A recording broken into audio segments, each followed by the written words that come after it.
here we are. And I think, yes, we've got the mic on and we are recording. I don't know, ladies and gentlemen. I don't know. Anyways, here we go. So hopefully you can. I'm not even sure if you can see me. It doesn't matter. We'll find out. Do you really want to see me? If you can see me, you can see the bright and colorful Hawaiian shirt I'm wearing. And if you can't see me, then rest assured I'm wearing a bright and colorful Hawaiian shirt. All right, here we are. We're talking about, this is Physics 11. We're talking about forces, friction and spring forces. This is going to end off the chapter, and the next chapter or the next unit will be going on to deals with Newton's laws, which still deals with forces and just brings things together.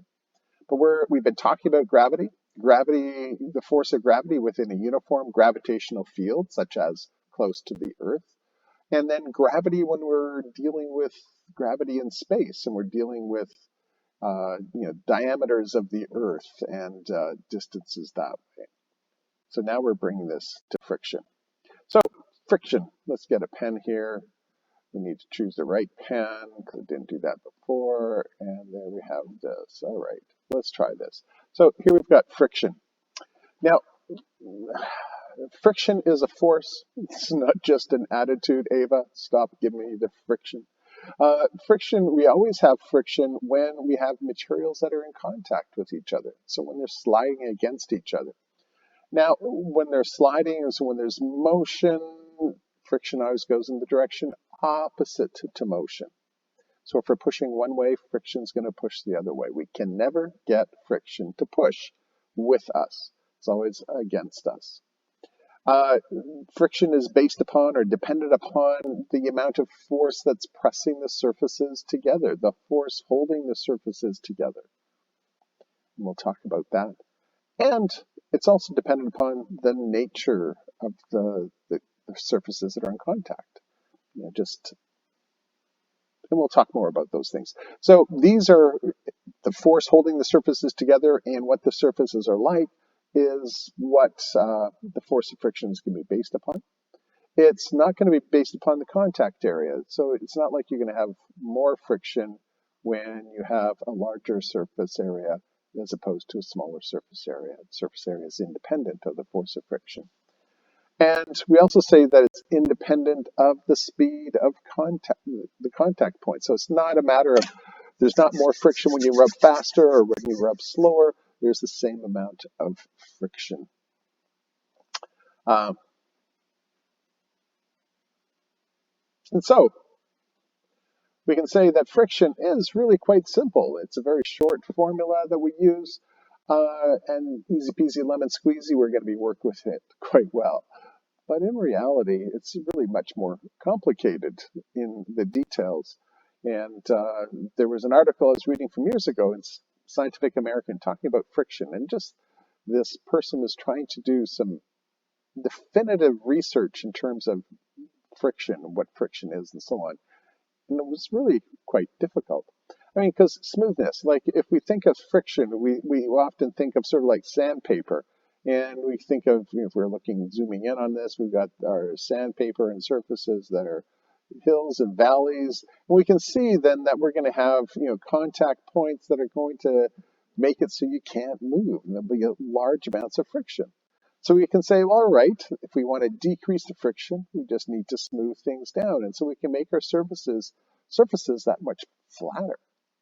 Well, here's where it gets weird, because as we get smoother and smoother, so we start off with high friction, and as we smoothen things off, the friction decreases. But as we continue smoothing, we also find that the friction increases. And so the friction is changing from being sort of mechanical to this. They can get down to the force of attraction between two atoms that are on both sides of that. And so as we get incredibly smooth, friction can increase, which sort of goes against. But really, for the most part, we just ignore that part. Then we talk about the roughness. And, I guess I really sort of first heard about this in a talk of a boat race. And so you had these very fast sailboats, and they were always looking for, how can we make our boat go faster? What can we do? And so one year, uh, all very hush hush at this big race, uh, under cover of darkness and so on, some things were added to the hull. And what they were adding were these plastic pieces and then gluing them onto the hull. And the plastic pieces were designed to be like shark skin and really quite rough. And it was the roughness that allowed the boat to actually move through the water much quicker than they would have thought, would have expected. And so again, trying to do things up or improve things. So we don't think of making things rougher to go faster, but in terms of fluids and so on, yeah, sometimes that happens. All right, let's talk about this word normal. But sir, you're not normal. Yes, I know. A normal is a constructed line. In grade 8, we might have talked about this in terms of optics, and normal was always constructed, and it's perpendicular to a surface. And so if we have like a table, we can say, hey, the top of the table. Well, the top of the table has a normal that's perpendicular to the surface, and that's supposed to be perpendicular, and it goes straight up. But that normal, it can go over the edge, in which case that normal is going straight out. And if we go to the bottom of the table, well, then the normal goes straight down.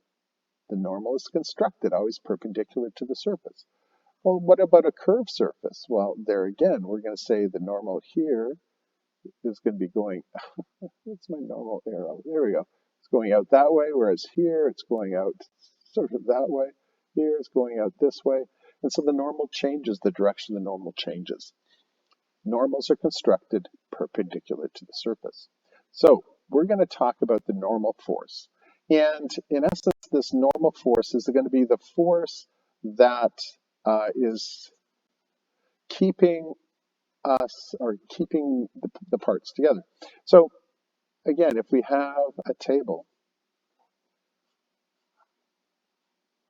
and we put our box on top of that table, we can say, all right, we've got a force of gravity going down. That force of gravity is trying to pull the earth through there.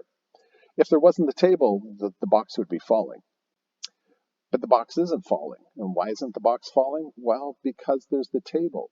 And the table provides a normal force, and that normal force is going straight up. And that normal force is going to be equal to the force of gravity. So in this case, the normal force is equal to the force of gravity.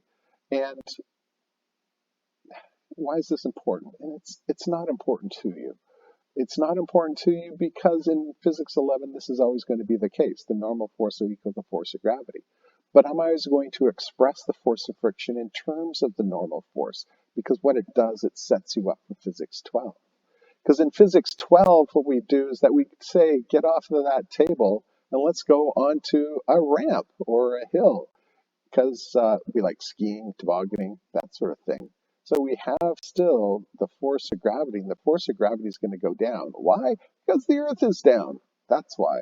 But the normal now is 90 degrees to the surface, and so the normal is going to be here.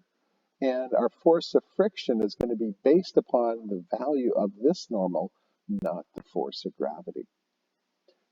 Force of friction is based upon the normal, not upon the force of gravity in physics 12. In physics 11, we can rest assured, physics, yeah, physics, we can rest assured that the normal force will equal the force of gravity. We're always going to be doing things horizontally, but I'm always going to express it in terms of the normal force for next year. All right, so here we have let's do this one. Force of normal is equal to our force of gravity, and that's what we need to know for physics 11, and that will work well. All right, so the normal force, this is the force that is holding the surfaces together that creates the friction.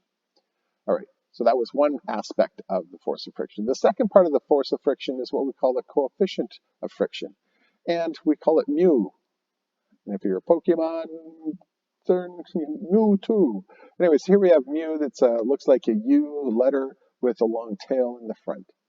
And this is a number that we have that corresponds to certain materials and how they rub together. So these things are found experimentally. So you would find tables of coefficients of friction, or you'd be given that coefficient of friction within a question, or you'd be asked to calculate what the value of that coefficient of friction is. Well, let's just take a look at what these things are. From a table, I've found that you can talk about the force of friction between steel on steel. So you have one piece of steel, another piece of steel, and they're rubbing against each other. Now, if they're dry, if there's nothing on them, it's just steel against steel, the coefficient of friction for that is 0.41. Had to look at my notes. That's the way it goes. Yes, I'm just not that great. Anyways, 0.41. Wow, that's amazing. 0.41 or only 0.41. Oh, that much 0.41. We have no context. That's okay. But we know that we put grease onto things. We put oil onto things. And if we put oil onto steel, well, the coefficient of friction goes to 1.12. Oh, much smaller, less friction. Larger, more friction. Okay, well, let's consider rubber on asphalt. So this is, talking about your car, and your car has these tires, and here, let's just draw your car in, and there's your headlights, and here's your grill, and then there's your hood, and there's you, and you're smiling because you're driving in your car. You turn on the radio. Oh, okay, I'll be quiet. All right, so then we are in our car. There's the rubber, there's the asphalt, the stuff that road's made out of. All right, so we can talk about the coefficient of friction, because the coefficient of friction, you want friction between your tires to get you going, to keep you on the road. If there is no friction, you're going off the road. Well, the coefficient of friction between asphalt and rubber, 0.41. That's the same as steel on steel. Where do we find steel on steel? Where would we find steel moving on steel? In your car, in your motor. In your motor, you got pistons, you got camshafts, you got all sorts of things that are moving up and down and up and down. And if they're dry, the coefficient of friction is like rubber on asphalt. It's going to wear out really quickly. That's why you check the oil, put oil in your car and change the oil and so on, and grease things that need greasing, because that decreases the friction and prolongs the life. So, rubber on asphalt, the coefficient of friction of 0.41. Well, sometimes it rains. And what happens to the coefficient of friction? It goes down. 0.20. It cuts it in half. Got to be careful going around corners. Motorcyclists, you got the big painted lines at intersections. The motorcyclists see those things when it's raining. Those are death traps for them because they can spin out so quickly, so easily, and fall over. All right, but in North America, in Canada, we sometimes get ice in the winter, and that ice can form on the roads, and then you're out driving on the ice, and that can be pretty bad. And our coefficient of friction becomes 0.0, not there, but another 0. What? 5. Wow, extremely small. You don't have a lot of friction. If you don't have a lot of friction, you don't have much control. Magic school bus. Get on the magic school bus. There is one where they go and they get into this book and they play baseball on a frictionless surface. It's really quite hilarious because they can't do anything because it's frictionless. We need friction. All right, so here we've got dry, wet, and ice. The amount of friction can vary very, very greatly. All right, so let's take a look at the formula. Let's get on to this, Mr. Johnson. We want to calculate some friction. Just stop talking about it. You're giving me friction. Yeah. Tim, sit down. Kaylee, pay attention. Get off your phone. All right, so we're going to have our force of friction. That's not a 2, that's an arrow. Because we put little arrows on top of... let's just get rid of this. Try this again. Sir, can't you do it right? No, I can't do it right. This is a vector. Forces are vectors. They have magnitude, they have direction. All right, so we got this. Then our force of friction brings in our coefficient of friction. We talked about that. That's the properties of the material that are sliding. And then it talks about the normal force, because the normal force is what our force of friction is based upon. Ever looked at like brakes on your car? So you've got a circular rotor, if you have, disc brakes, and it probably do. And then you've got brake pads on either side. And you have forces that squeeze those together. That's going to be the normal force. Big squeeze together increases the friction and slows the car down. That's the normal force there. Okay. All right. So we've got a couple other things. Here we have a question to go through. A 50. Oh, okay. Close your eyes. You guys have to close your eyes. Close them. Close your eyes, please. Yes. Yes. Yes. Yes, you too. Amanda, close your eyes. Megan. And yes, you too, Megan. I know I've got two Megans. Both of you, close your eyes. All right, here, I just got to erase some things here, and that's gone. And Brody, close your eyes. Armand, smart enough. Okay, you guys can open your eyes now. Ha ha ha ha ha. I got to erase these secrets. All right, here, a 50 Newton force is used to move a 6 kilogram object, and we want to know what is the coefficient of friction. All right, we're not given the coefficient of friction. We're going to calculate the coefficient of friction. So we need to know some certain things. 50 Newton force is used to move. Hold on. When we talked about this, we talked about the force of friction. We talked about the normal force. No one talked about a force moving an object. What's going on here, sir? Is this the old bait and switch? Yes. Yes, it is. You can't trust me. No, you can't trust me. All right. Kaylee, is your hair still green? I can't quite see that shade. You'll have to tell me later. All right, so here we have our box. This box has 6 kilograms, right? 6 kilograms. So there's a force of gravity going down that's based upon 6 kilograms. 6 kilograms is not the force of gravity. We're going to have to calculate that out. Well, and then we also have a normal force, and that normal force goes straight up. Notice the force of gravity and the normal force do not cause it to go sideways. They just keep it there in place. And we know that the normal force will be equal to the force of gravity. And then we've got the force of a push. And the force of the push is our 50 newtons. And we're having to go off that way, either to the right or east, depending on how you want to look at it. Okay, well then where's our friction? Well, what do we know about friction? Friction always goes in the direction opposite to movement. So if we're pushing it to the right, that means our force of friction is going to the left. Uh-huh. Well, so then what's the relationship here? How much is the force of friction? We're told this, how does it relate to this 50? Okay, so here we go. In this situation, for these questions and that right now, we're going to say that the force of friction, if there is a force that is causing the object to be moving, that the force of friction will be equal to, not that, getting somebody else to write these, but it's going to be equal to the applied force, the force that is pushing. For that to be true, the acceleration has to be equal.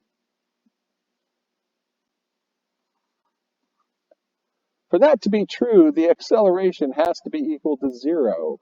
This means uniform motion, and it's no acceleration happening, okay? That's what makes this true. For right now, this is going to be true. Next unit, Newton's laws, it won't be true. All right, so our force of friction then is 50 newtons. Let's summarize. Force of friction equals 50 newtons, as we said.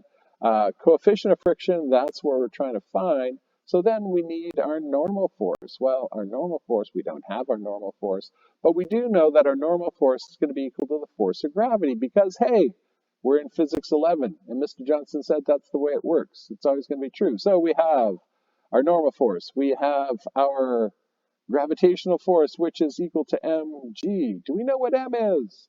Bum, bum, bum. 6 kilograms. 6.0 kilograms. And then we have our G, and that's going to be our 9.8 newtons per kilogram. Now, when we do this, pulling out your Casio FX260 Solar, 2, Tim, yes, I know, times 9.8 equals, then we know that this is equal to 58.8 newtons. There we go.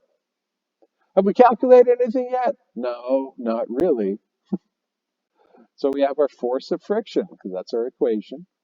Our force of friction is equal to mu Fn. Well, what do we know? Do we know mu? No. Do we know force of friction? No. Well, yeah, because you said, sir, that it's 50 newtons. Yes, it's our 50 newtons. Mu is what we're trying to find. Yeah, and then we have a normal force. Well, normal force, we have the force of gravity. Oh, yes, the force of gravity is the normal force. So that's our 58.8 newtons. You guys better be smiling out there because I'm making stupid jokes here and I don't want to be, the only one laughing. This is such a sad, sad day because this is like my 5th time doing this. I'm getting good at it. Can almost do it by heart. Not quite. All right, so we have to take our 50. We're going to divide by the 58. I'm just moving it to the other side. You should stay with me there. All right, so we have mu, and so then we go 50 divided by 58.8, and we get a value of equal to 0.85. Cool, awesome socks. We're all ready to go, but hold on, Mr. Johnson. You always say whenever you write down a number, you have to include the units. All right, so what's the units here, smart guy? Well, that's going to be newtons over newtons, right? Yeah. But, it's sad. I make these, I'm laughing, cracking myself up and nobody else.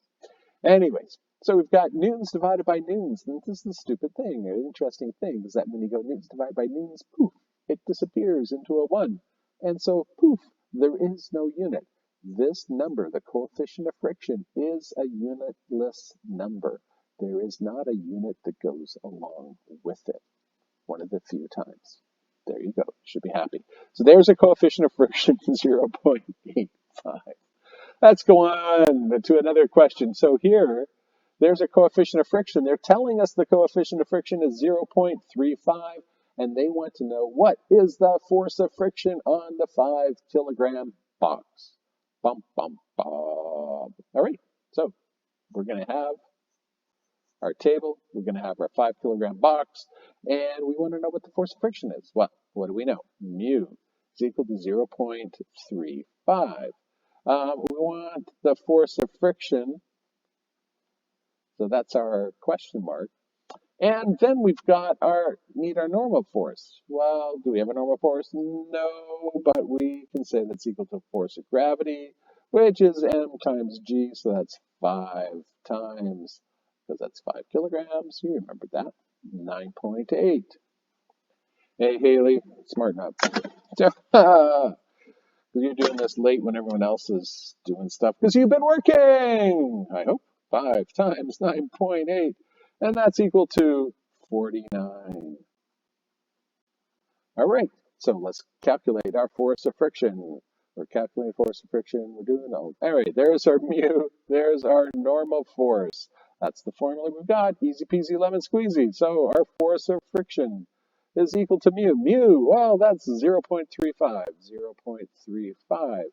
And then we have Fn, our normal force. Normal force, oh, that's 49 newtons. And we go 0.35 times our 49, and we get,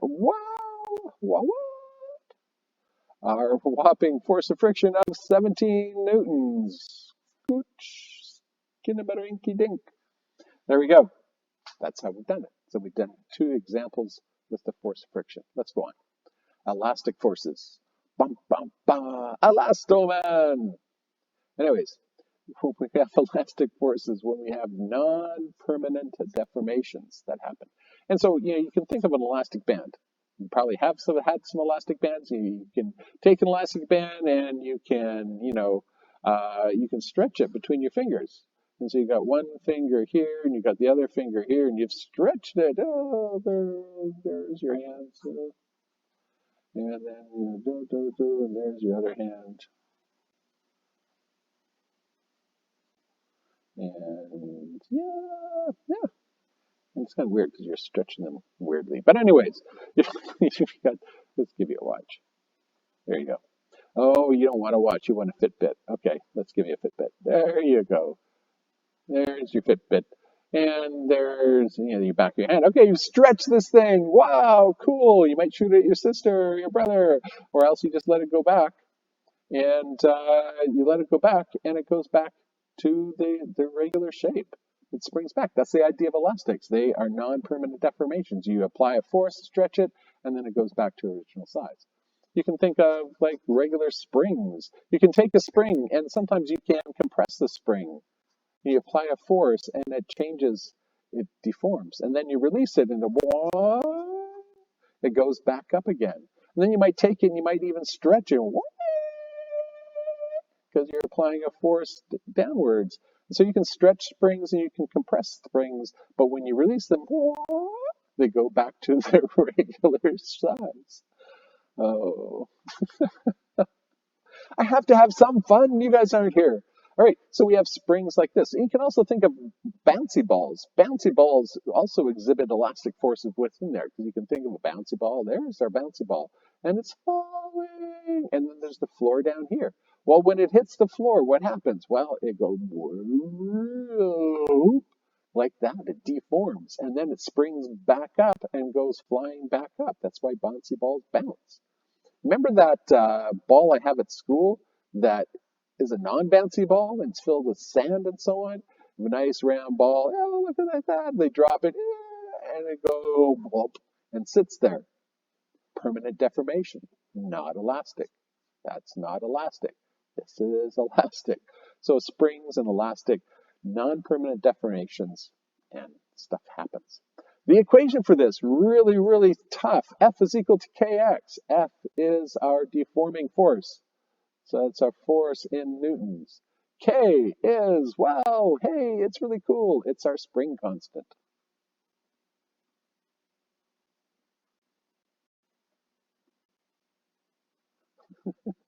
I actually did that by accident, but hey, I'll go with it. It's a lowercase k. And then we have our x, and this is our deformation.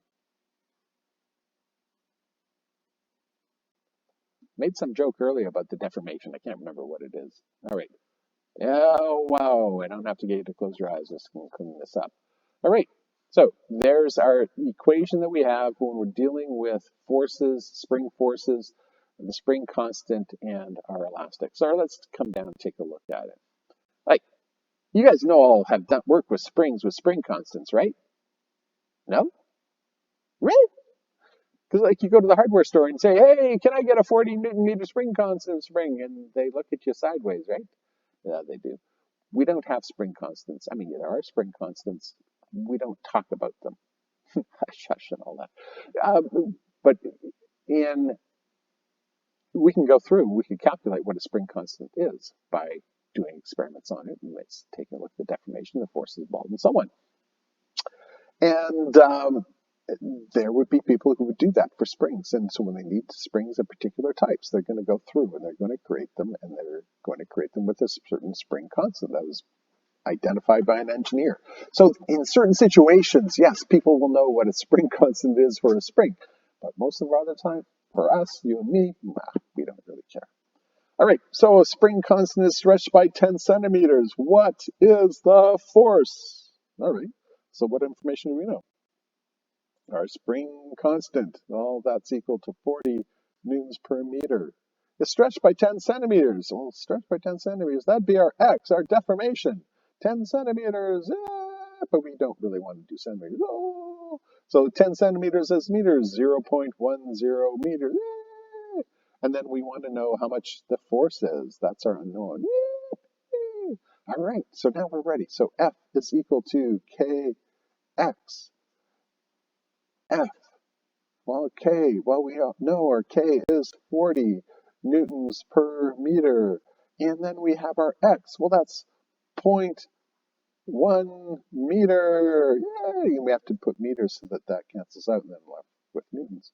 So the force, 40 times 0.1, 4.0 newtons. That's going to be the amount of force that's required to stretch this spring by 10 centimeters. Amazing time. Doesn't it just make you want to go out and get a spring and do some experiments with it to find out what the spring constant is? I know you do. All right, here we go. A 2,500 Newton force stretches a spring from 40 centimeters to 50 centimeters. What is the coefficient, spring coefficient for this? All right. Oh, we're at 30 minutes already. That's got to speed up. So our force is equal to 2,500 newtons. And then we have this 40 centimeters and 50 centimeters and going from 40 to 50. How do we use that? Because we want x. Is x going to be 40 or is x going to be 50? Well, x is the amount of deformation. So we can think of that as the change in length. And the change in length would be L2 minus L1. So that's going to be 50 centimeters minus 40 centimeters. And what does that equal? 10 centimeters. Yay! Or 0.10 meters, which is going to be more useful to us. All right, so our force, we have our x, and we're looking for our k. Okay? Okay.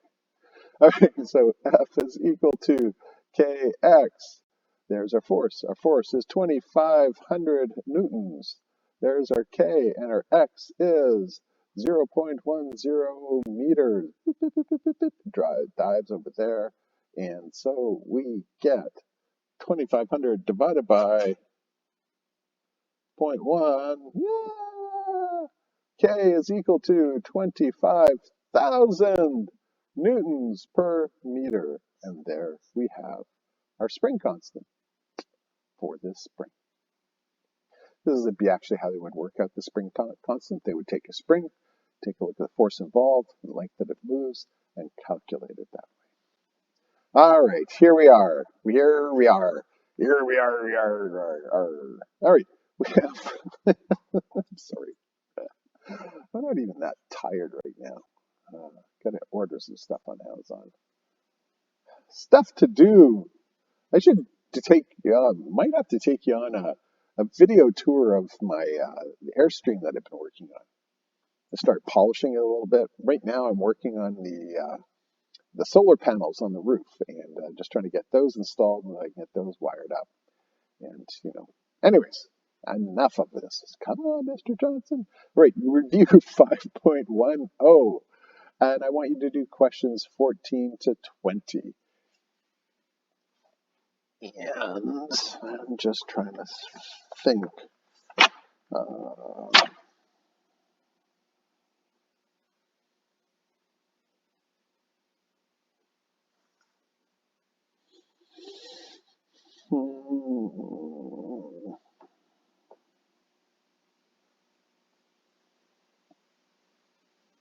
Okay, I just didn't know if you needed a table of coefficients of friction for that, but you should. All right, so you're getting this on Friday, and so Thursday was supposed to be the day when you get this. Friday's going to be the day that you get this, and so these questions, Tuesday, so this is our Friday lesson, and so then Monday is our work day, and hopefully have faster internet, and then Tuesday will be a new lesson. Nope, scratch that. Tuesday, maybe on Monday it will be a work day and it might have a review. And then maybe Tuesday might be our quiz.